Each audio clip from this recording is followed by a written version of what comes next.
Harga sejumlah kebutuhan rumah tangga di pasar tradisional Bojonegoro, Jawa Timur terus merangkak naik.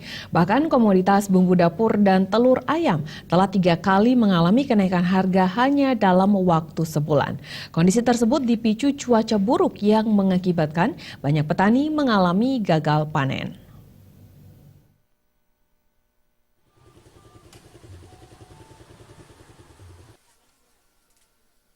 Seperti terpantau di pasar tradisional Kabupaten Bojonegoro, harga sejumlah barang kebutuhan rumah tangga terus mengalami kenaikan. Di antaranya terjadi pada komoditas bumbu dapur dan telur ayam yang sejak sebulan terakhir telah naik 3 kali. Misalnya cabai rawit merah dan hijau kini tembus Rp40.000 per kilogram. Padahal pada awal bulan Desember lalu masih dihargai Rp30.000 per kilogram. Lalu tomat yang sebelumnya hanya dijual Rp5.000 per kilogram, kini naik menjadi Rp9.000 per kilogram. Harga bawang merah juga terus melambung tinggi. Jika awal bulan masih Rp17.000 per kilogram, maka kini sudah naik Rp21.000 per kilogram.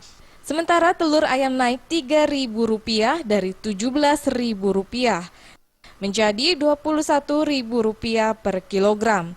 Daging ayam potong juga naik dari Rp30.000 per kilogram menjadi Rp35.000 per kilogram.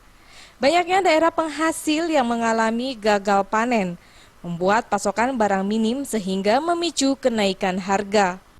Sementara ini harga-harga naik semua. Naik lagi, Bu? Misalkan lombok ini ya naik, cabai rawit hijau naik, lombok ini cabai rawit merah naik, lombok ini naik.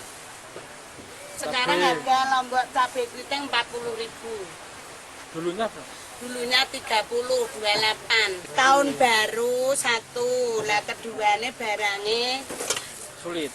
ya sulit dicari. Ketiganya hujan-hujan, barang itu tidak bisa bagus.